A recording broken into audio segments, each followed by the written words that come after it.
जब भी हमारे आई में अलग अलग तरह के डिफेक्ट्स होते हैं तो हम उन्हें चेकअप करवाने के लिए डॉक्टर्स के पास जाते हैं। और डॉक्टर्स क्या करते हैं, वो हमें कुछ स्पेक्टिकल्स दे देते हैं और उसमें कुछ लेंस के, कुछ पावर के लेंस को प्रेस्क्राइब कर देते हैं जिन्हें हमें वियर करना होता है। उसके बाद हमारा ये जो प्रॉब्लम होता है ये पूरी तरह से सॉल्व हो जाता है। तो ये डॉक्टर जो होते हैं ये कैसे मेजरमेंट करते हैं हमारे आई के पावर को, कि कितने लेंस का पावर लगाने से हमारा ये प्रॉब्लम जो होगा ये सॉल्व हो जाएगा। तो आज हम लोग इसी टॉपिक पे डिस्कस करेंगे। तो हेलो एवरीवन, माई सेल्फ अंश और आप देख रहे हैं क्लास 10th का फिजिक्स का सेकेंड चैप्टर जो कि है ह्यूमन आई। और इसी चैप्टर में आज हम लोग बात करेंगे कुछ न्यूमेरिकल क्वेश्चंस के, जिससे कि हम लोग ये पता लगाएंगे कि अगर किसी को इस तरह किसी भी तरह के डिफेक्ट्स है आई में तो उनको किस तरह के लेंसेज प्रिस्क्राइब किए जाते हैं और कितने पावर के लेंस को प्रिस्क्राइब किया जाता है। इस चीज को कैलकुलेट कैसे किया जाता है, इस चीज के बारे में हम लोग यहाँ पर देखेंगे। तो चलिए यहाँ पे देखते हैं फर्स्ट क्वेश्चन को। देखिए हमारे पास ये फर्स्ट क्वेश्चन इसमें दिया हुआ है कि student can not see clearly beyond 2 metre, मतलब कि 2 मीटर से ज्यादा दूर का जो ऑब्जेक्ट होता है ये जो स्टूडेंट है ये नहीं देख पाता है।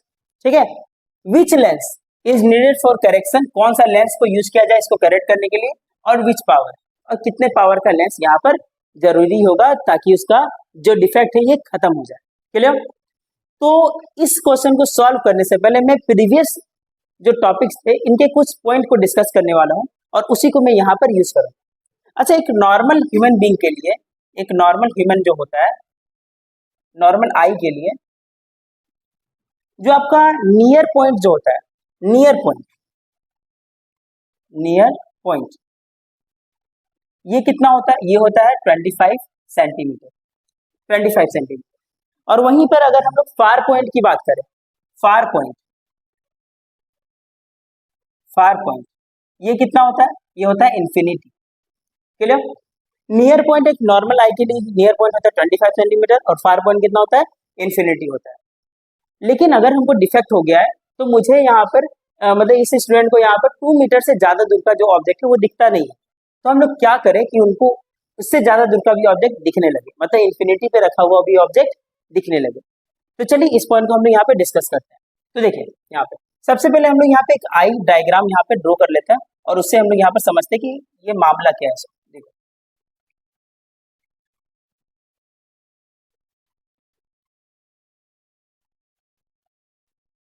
ये मान लीजिए कि आपका आई है और आई लेंस है। क्लियर? अब मैं यहाँ पे क्या करूंगा, ये आपका क्या ऑप्टिकल सेंटर है ओ। मान लेता हूं मैं कि ये आपका 2 मीटर का डिस्टेंस है जहां तक ऑब्जेक्ट जो है ये जो पर्सन है ये इसको देख पा रहे हैं। ये कितना डिस्टेंस है, 2 मीटर का डिस्टेंस है। ठीक है, और इसके बाद का जो ऑब्जेक्ट है वो नहीं देख पा रहा। तो मैं यहाँ पर 2 कलर पेन का यूज करूंगा। जो ऑब्जेक्ट को नहीं देख पाएगा उसको रेड कलर से, और जो जिस रीजन को देख पाएगा उसको ब्लू कलर के पेन से यहाँ पर दिखा रहा हूँ। देखिएगा ये वाले रीजन को वो देख नहीं पा रहा है।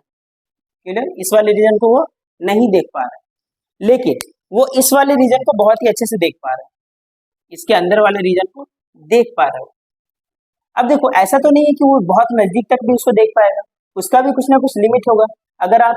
अगर आप किसी भी ऑब्जेक्ट को बहुत ज्यादा नजदीक लेके आते तो क्या होता है, फिर वो धुंधला दिखने लगता है हम लोगों को। तो इसका एक नियर पॉइंट भी होगा, जो कि एक डिफेक्टेड आई का भी एक नियर पॉइंट होगा। तो मैं मान लेता हूँ कि वो नियर पॉइंट यहाँ पर है, तो मतलब कि यहाँ से यहाँ तक का चीज को वो देख पा रहा है। समझ में आ गया ये बात? ये पार्ट को वो देख नहीं पा रहा और ये पार्ट को देख पा रहा है। तो अब मुझे कुछ ऐसा करना है, यहाँ पे ऐसे लेंस को यहाँ पर यूज करना है कि इस आई को यहाँ पर रखा हुआ भी ऑब्जेक्ट दिखने लगे। तो देखिए अब यहाँ पर कि अगर आपको ये पता है कि 2 मीटर से बाद का ऑब्जेक्ट नहीं देख पा रहा है वो, लेकिन नजदीक का ऑब्जेक्ट देख पा रहा है, तो आपको इससे एक आइडिया लग गया होगा कि ये कौन सा डिफेक्ट है। जरा बताएंगे कौन सा डिफेक्ट है? ये जो डिफेक्ट है जिसमें कि नजदीक का ऑब्जेक्ट क्लियरली दिख रहा है लेकिन दूर का नहीं दिख रहा है, तो इसको हम लोग क्या बोलेंगे, नियर साइटेडनेस। ये क्या हो जाएगा आपका, near sightedness, near sightedness. Clear? या फिर आप इसको मायोपिया भी बोल सकते हैं, मतलब ये जो पर्सन है इसको क्या हो गया है, मायोपिया हो गया। वैसे हम लोगों ने पिछले लेक्चर में ये देखा था कि मायोपिक पर्सन को कौन सा लेंस को प्रेस्क्राइब किया जाता है, तो वो कौन सा लेंस था, आपका कनकेव लेंस था। ठीक है ना? लेकिन मैं अभी यहाँ पे ये मान के चल रहा हूँ कि मुझे लेंस का पता ही नहीं कि कौन सा लेंस यहाँ पे यूज हो। ठीक है, कौन सा लेंस होगा नहीं पता, लेकिन मुझे ये पता है कि अगर यहाँ से पैरेलल रेज आ रहा है, यहाँ से पैरेलल रेज अगर आ रहा है, तो ये लेंस जो होगा, जो मैंने लगाया है यहाँ पे लेंस, ये इस तरीके से एक्ट करेगा, इस तरीके से एक्ट करेगा। मैं इसको थोड़ा नीचे बना लेता हूँ।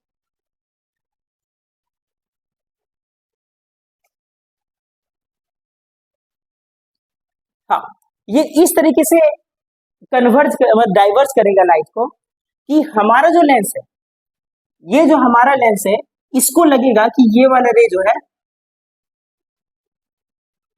ये किधर से आ रहा है, ये आपका इस पॉइंट से आ रहा है। ये देखो यहाँ पे ध्यान से देखना कि अगर इन्फिनिटी से एक रे आ रहा है, हमारा आई इसको नहीं देख पा रहा था, पहले नहीं देख पा रहा था, लेकिन अब मैंने यहाँ पे एक लेंस को यूज किया है जो क्या करेगा, इसको इस तरह से कन्वर्ज करेगा कि हमारे आई को ये लगेगा कि ये जो रे आ रहा है ये इन्फिनिटी से नहीं आ रहा है, ये किस पॉइंट से आ रहा है, इस पॉइंट से आ रहा है। ये काम करेगा कौन, ये हमारा ये वाला लेंस करेगा। इससे मुझे ये पता चला कि अगर ये ऑब्जेक्ट, ये इस लेंस का मुझे पावर निकालना है, तो इस लेंस का सबसे पहले क्या निकालना होगा, फोकल लेंथ निकालना होगा हम लोग। अगर इस लेंस का फोकल लेंथ पता चल जाएगा तो इसका पावर भी पता चल जाएगा। अब फोकल लेंथ निकालने के लिए हम लोग क्या चाहिए, हम लोग को ऑब्जेक्ट डिस्टेंस चाहिए और इमेज डिस्टेंस चाहिए। अब देखिए यहाँ पे कि मैंने ऑब्जेक्ट को कहाँ रखा है, इन्फिनिटी पर रखा है, तो इन्फिनिटी से आने वाला जो रेज है वो यहाँ पे इंसिडेंट हो रहा है, और फिर इंसिडेंट होने के बाद जब ये रिफ्रैक्ट कर रहा है तो वो किस पॉइंट पे आ रहा है, इस पॉइंट पे उसका इमेज बन रहा है। इस लेंस के कारण से जो इमेज बना वो किस पॉइंट पे बना, इस पॉइंट पे बना। अब ये जो इमेज होगा वो हमारे लेंस के लिए एज ए ऑब्जेक्ट यूज होगा, ये बात ध्यान दीजिएगा। देखो मैं फिर से समझा रहा हूँ कि ये जो आपका रे दिख रहा है ये इन्फिनिटी से आ रहा है, यहाँ पे आने के बाद यहाँ से क्या हुआ, रिफ्रैक्ट हुआ। तो इस लेंस के लिए मैं इसको नाम देता हूँ, ये 1 लेंस है और ये हमारा लेंस है, ये 2 है। तो लेंस 1 के लिए जो ऑब्जेक्ट डिस्टेंस होगा क्या होगा, इन्फिनिटी होगा, लेकिन जो इमेज डिस्टेंस होगा वो क्या होगा, ये वाला पॉइंट होगा, क्योंकि इस पॉइंट पे इमेज बन रहा है। लेकिन हमारे लेंस जो कि 2 है, इसके लिए जो ऑब्जेक्ट होगा कौन सा होगा, ये वाला पार्ट होगा, और इसी ऑब्जेक्ट को वो क्या करेगा, यहाँ पे आराम से बना सकता है, क्योंकि ये जो रेंज है यहाँ तक ऑब्जेक्ट को हमारा आई देख सकता है। क्लियर। अब देखिए यहाँ पे अगर मुझे इसके बारे में सारा चीज निकालना है तो मैं यहाँ पर जल्दी जल्दी यहाँ पर सारा चीज लिख लेता हूँ। इस कंडीशन में मेरे पास दिया हुआ है कि जो ऑब्जेक्ट डिस्टेंस है u, ये कितना दिया हुआ है, तो ये इन्फिनिटी है, इन्फिनिटी, और v जो है जो कि इमेज डिस्टेंस है, आपने मिरर फॉर्मूला में, लेंस फॉर्मूला में पढ़ा था कि u क्या होता है ऑब्जेक्ट डिस्टेंस, v क्या होता है इमेज डिस्टेंस। तो v क्या हो जाएगा, तो v में यहाँ पर ये लूंगा क्योंकि इस लेंस के लिए इमेज क्या है, ये वाला है, तो ये क्या हो जाएगा 2 मीटर हो जाएगा।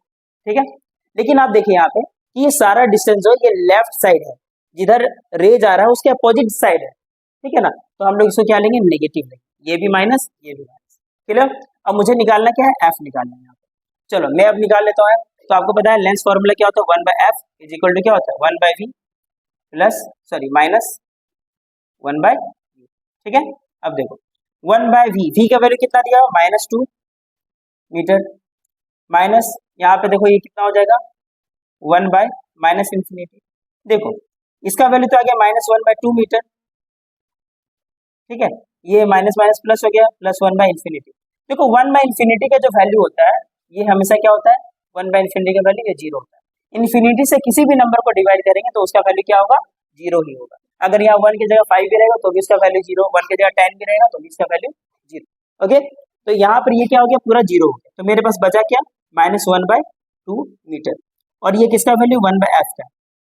तो इससे मुझे पावर पता चलेगा, क्योंकि P का जो वैल्यू होता है ये क्या होता है, power is equal to 1/f होता है, और 1/f का वैल्यू कितना दिया हुआ है, -1/2, -1/2 मीटर। इसको मैं जब कैलकुलेट करूंगा तो मेरे पास क्या निकल के आएगा, -0.5, और ये क्या होगा आपका डायोप्टर।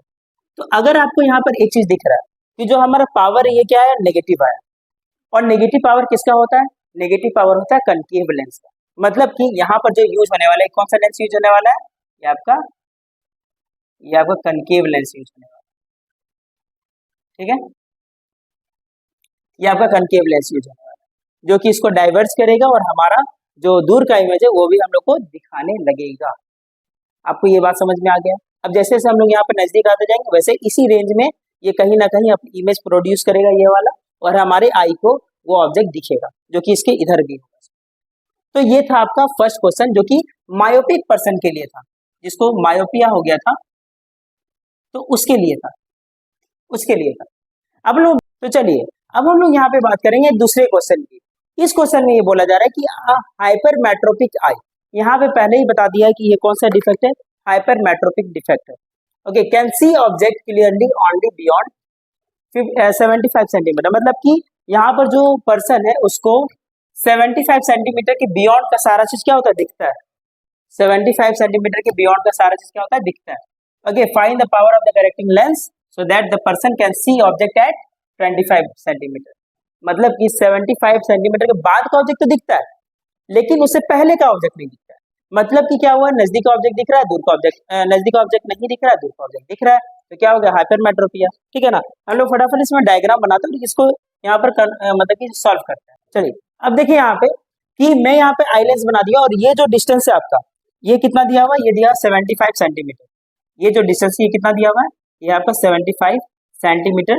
यहाँ से यहाँ तक का डिस्टेंस कितना दिया, 75 सेंटीमीटर। यहाँ इसके बाद का जो ऑब्जेक्ट है वो दिख रहा है, इसलिए मैं इसे ब्लू कलर से यहाँ पे कलर कर दिया, और इसके इधर का जो ऑब्जेक्ट है ये नहीं दिखता है, इसलिए ये रेड कलर से कर दिया। ठीक है। अब देखो, अगर मुझे नजदीक के ऑब्जेक्ट को देखना है, मान लो कि मुझे ये मान लो कि 25 सेंटीमीटर दिया हुआ है, ये मान लो ये कितना दिया हुआ, 25 सेंटीमीटर के डिस्टेंस का ऑब्जेक्ट दिया हुआ है। मुझे अगर यहाँ का ऑब्जेक्ट को दिखाना है, ये ऑब्जेक्ट है, इसको अगर दिखाना है, तो मैं क्या करूँ, अभी जैसे अगर मान लो कि ये जाता है तो वो रेटिना पर फोकस नहीं हो पाता है, इस कारण से इसका ऑब्जेक्ट ये इमेज को फॉर्म नहीं कर पा रहा है, ये देख नहीं पा रहा है इसको। ठीक है ना। लेकिन मैं यहाँ पे कुछ ऐसे लेंस का यूज करूंगा, कोई ऐसा लेंस यूज करने वाला हूं मैं यहाँ पे, इस टाइप का लेंस यूज करूंगा, जो क्या करेगा, यहाँ से आने वाला जो रेज होगा, पैरेलल रेज जो होगा यहाँ से आने वाला, उसको इस तरह से यहाँ पे कन्वर्ज करेगा, इस तरह से कन्वर्ज करेगा,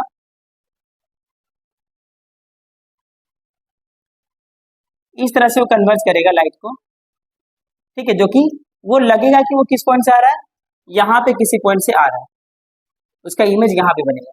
ये जो ऑब्जेक्ट है इसका इमेज कहाँ पे बनेगा, यहाँ पे बनेगा, और हमारे आई को लगेगा कि ऑब्जेक्ट जो है, ये जो रे आ रहा है, ये किस पॉइंट से आ रहा है, इस पॉइंट से आ रहा है।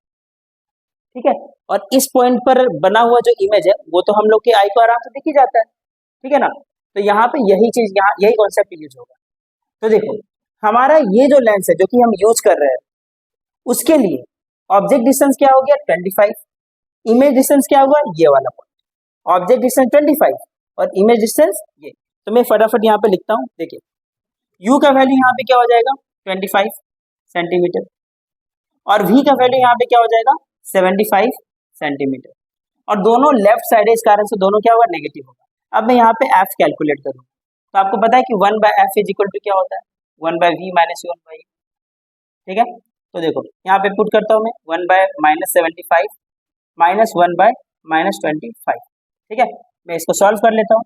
देखिए यहाँ पे क्या होगा, -1/75, और ये माइनस माइनस प्लस हो जाएगा, तो क्या होगा, +1/25। देखो इसको सॉल्व कर लेता हूँ।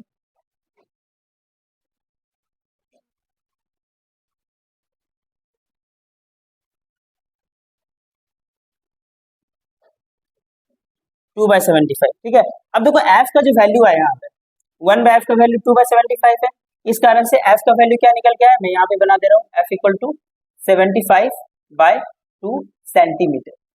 Clear, 75/2 centimetre. ये आपका फोकल लेंथ यहाँ पे निकल के आ गया। अब मुझे क्या निकालना है, मुझे निकालना है यहाँ पे पावर।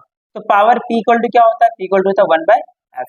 चलो मैं यहाँ पे कर देता हूँ 1/f का वैल्यू क्या दिया, 75, और ये जो नीचे 2 है ये मैं ऊपर लिख सकता हूँ, इस तरह से 2 ऊपर ले गया मैं। ठीक है, लेकिन आप देखिए कि जब हम लोग पावर हम लोग पढ़ रहे थे, तो वहां पे हम लोगों ने ये देखा था कि जब हम लोग पावर कैलकुलेट करेंगे तो फोकस हमेशा मीटर में ही लेना है।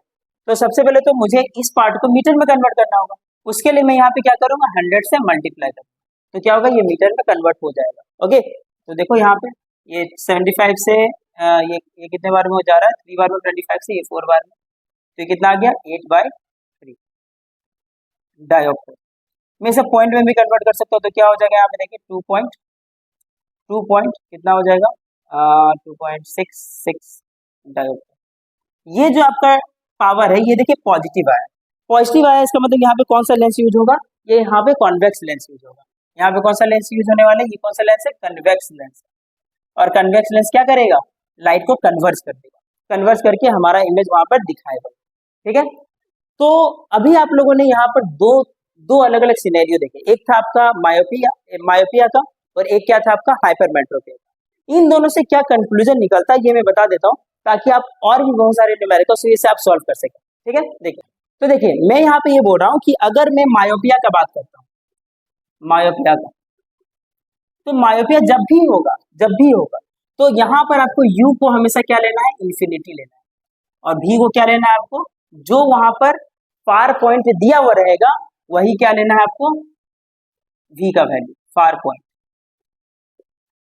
u लेना है आपको इन्फिनिटी, v क्या लेना है जो फार पॉइंट क्वेश्चन में गिवन है। क्लियर। नेक्स्ट देखिए, जब हाइपरमेट्रोपिया होगा, हाइपरमेट्रोपिया, तो इस कंडीशन में क्या होगा कि u को आपको लेना है 25 सेंटीमीटर, ठीक है 25 सेंटीमीटर, और v को लेना है आपको जो नियर पॉइंट आपको गिवन है, जो नियर पॉइंट यहाँ पर गिवन होगा उसको क्या लेना है आपको, v नियर पॉइंट। ठीक है, आपको ये दोनों बात यहाँ पे याद रखना है, और इसी से आपको क्या होगा, सारा क्वेश्चन यहाँ पे सॉल्व हो जाएगा। ठीक है, आप f आराम से यहाँ पर निकाल सकते हैं। देखो यहाँ पर ये वाला पार्ट जो है और ये वाला जो पार्ट है, ये दोनों क्या होगा, फिक्स होगा, ये दोनों क्या होगा, फिक्स होगा। बदलेगा क्या, एक ये और एक ये दोनों, ऐसे हम लोग आराम से कैलकुलेट कर सकते हैं। तो ठीक है, इस वीडियो में इतना ही था, हम लोगों ने न्यूमेरिकल क्वेश्चंस को ध्यान से देखा, और मिलते हैं अब हम लोग नेक्स्ट वीडियो में, जिसमें कि हम लोग डिस्पर्सन के टॉपिक पे बात करेंगे। तो मिलते हैं हम लोग नेक्स्ट वीडियो में।